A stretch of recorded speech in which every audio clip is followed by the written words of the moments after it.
సమాజంలో హిందూ సమాజ సంఘటనలో సమస్త పరమవైభవస్థి అంటే హిందూ సమాజం యొక్క సర్వాంగీణ ఉన్నతి సాధించడం కోసం స్వయం సేవకులు అనేక రంగాల్లో పనిచేస్తున్నారు.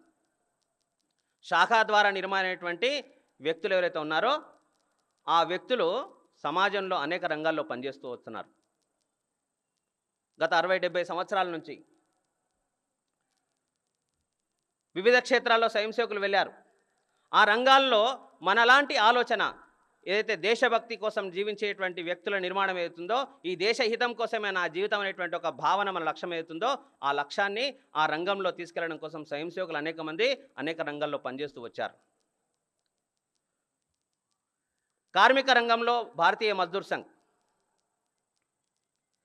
ఈ కార్మిక రంగంలో పనిచేస్తున్నప్పుడు అక్కడున్నటువంటి అనేక మంది విద్రోహకర శక్తులకు యూనియన్స్ ఉన్నప్పుడు ఆ రంగంలోకి వెళ్ళి ఆ రంగంలో ఉన్నటువంటి కార్మికుల యొక్క హితము,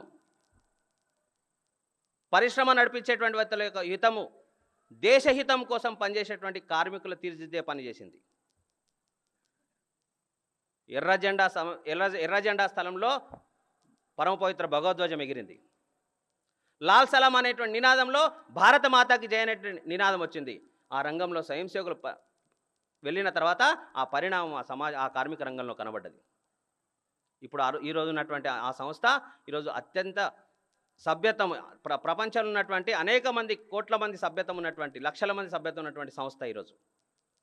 అలాగే విద్యారంగంలో సరస్వతి విద్యాపీఠం విద్యార్థులలో జాతీయ విద్యా విధానం నిర్మాణం చేస్తూ దేశభక్తులుగా నిర్మాణం చేయడం కోసము దేశమంతా విస్తరించినటువంటి సంస్థ.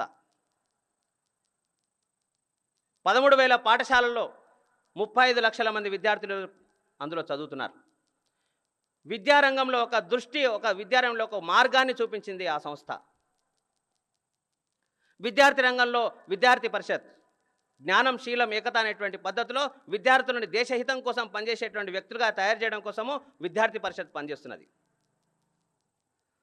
అలాగే కర్షక రంగంలో భారతీయ కిసాన్ సంఘ్ రైతుల యొక్క క్షేమం ఆశిస్తూనే ఆ రైతులు ఈ దేశం సమాజం కోసం నిలబడేటువంటి ఆలోచన కలిగినటువంటి ఒక సంస్థ ఈరోజు అత్యంత లక్షలాది మంది సభ్యత్వం ఉన్నటువంటి సంస్థ. ఇలా దేశంలో స్వయం సేవకులు ఏ రంగంలో ఉందో ఆ రంగంలోకి వెళ్ళి ఆ రంగాన్ని దేశహితం కోసం పనిచేసేటువంటి సంస్థగా తయారు చేసినటువంటి పరిస్థితి ఉన్నది. ఇలా అనేక రంగాల్లో ముఖ్య అతిథి గారు చెప్పినట్టు 40కు పైగా ఉన్నటువంటి అనేక రంగాలలో ఈ సమాజంలో ఉన్నటువంటి సంఘాలు ఉన్నటువంటి స్వయం సేవకులు వెళ్ళి ఆ రంగాన్ని ప్రభావితం చేస్తూ ఆ రంగము దేశహితం కోసం పనిచేసే విధంగా పనిచేస్తున్నది.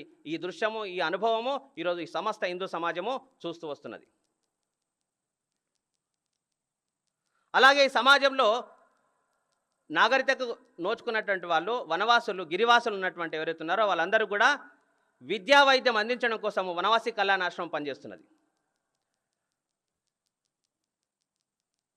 కొండలలో నివసిస్తున్నటువంటి వ్యక్తులకు సంస్కారం ఇవ్వడము, విద్యను ఇవ్వడము, వాళ్ళకు సరైనటువంటి ఆరోగ్యాన్ని ఇవ్వడం కోసము కొన్ని సంవత్సరాలుగా వనవాసి కళ్యాణాశ్రమం పనిచేస్తున్నది.